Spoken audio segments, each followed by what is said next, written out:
આજરોજ 1 ઓક્ટોબર 2025ના રોજ સુરેન્દ્રનગરની કલેક્ટર કચેરી ખાતે અમે જિલ્લા કલેક્ટરશ્રીને પદ્મશ્રીનો જેને પુરસ્કાર મળ્યો છે, ભારત સરકારે આપ્યો છે, એવા ડૉક્ટર જગદીશ ત્રિવેદીએ જે પુરસ્કાર મળ્યો છે એમના પણ એક સન્માનના ભારત સરકારના કોઈ નિયમો છે, એના કાયદાઓ છે.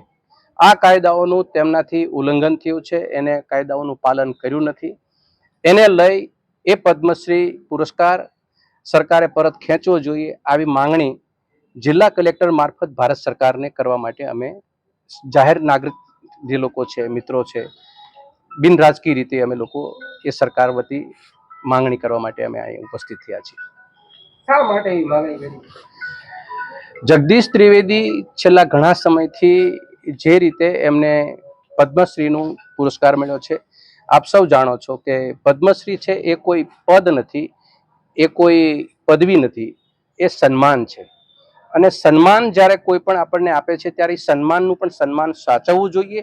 એ સન્માનિત થનાર વ્યક્તિની ફરજનો ભાગ છે. ભારતની સરકાર 4 પ્રકારના પુરસ્કારો જે વિશિષ્ટ વ્યક્તિઓને આપે છે, અને એ વિશિષ્ટ વ્યક્તિઓમાં જેને ખાસ ક્ષેત્રમાં કોઈ કામ કર્યા હોય, સરકારની ધ્યાન ઉપર મૂક્યો હોય, એમાં વિશાળ જનતાનું હિત સમાયેલું હોય, આવી પ્રવૃત્તિ કરનાર વ્યક્તિનું સન્માન થતું હોય છે.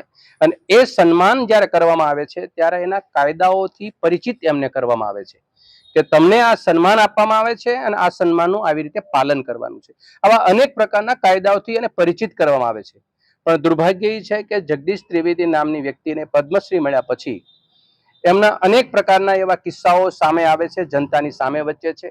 અને અભદ્ર ભાષાઓનો પ્રયોગ કરવો, કોઈ કલાકારોને કે કોઈ મીડિયાને મિત્રોની વચ્ચે પણ આ વાતો પ્રસરી છે, જે સુરેન્દ્રનગર જેવા ડિસ્ટ્રિક્ટમાંથી આવતા આવા વ્યક્તિને નહીં કે માત્ર સુરેન્દ્રનગર ડિસ્ટ્રિક્ટ પૂરતો આ સીમિત છે, આ ભારત સરકારે આપેલો ભારતનો પુરસ્કાર છે, ત્યારે સૌ લોકોને લાગુ પડે.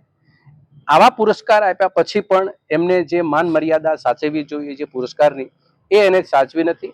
પ્લસ રાજકીય રીતે, દાખલા તરીકે હું તમને કહું કે કોઈ સાહિત્યકાર હોય, કોઈ લેખક હોય, કોઈ કવિ હોય, તો એની એક મર્યાદા હોય. કોઈને હાસ્ય કલાકાર હોય, કોઈને હાસ્ય કલા કરવાની કોઈની પ્રોફેશનલ હોય, તો એની પણ એક મર્યાદા હોય. આવા લોકોએ આ મર્યાદાને તોડી અને જ્યારે પબ્લિક વચ્ચે આવી વાતો મૂકે છે અને કોઈના વ્યક્તિગત રીતે ટીકા ટિપ્પણ કરે છે, જેવી રીતે એને અમેરિકાની ભૂમિ ઉપર ડૉક્ટર મનમોહનસિંહજીની ટીકા કરી, અને એવી રીતે અહીંયા આગળ પણ અનેક રાજકીય મહાનુભાવોની ટીકા કરી, તો આપણને સ્વાભાવિક વસ્તુ લાગે કે પદ્મશ્રી લેનાર વ્યક્તિની પાસે સાહિત્ય પીરસવા માટે આગેવાનોની ટીકા કરવા સિવાય કોઈ એની પાસે ભાથું નથી. આવા સમયે આ પ્રશ્નોને લઈ એ પીડા સૌ કોઈની છે, અને એ પીડાના નાતે કહું, મને યાદ છે અહીંયા મીડિયાના મિત્રો, તમે બધા પ્રબુદ્ધ મીડિયા છો, જનતા વચ્ચે તમે જાઓ છો. હું યાદ કરાવું, પંડિત જવાહરલાલ નહેરુ જ્યારે પ્રધાનમંત્રી હતા ત્યારે એમના જન્મ દિવસ નિમિત્તે નાગાર્જુન નામના કવિએ, લેખકે એમની હાજરીની અંદર એમની ટીકા કરી હતી.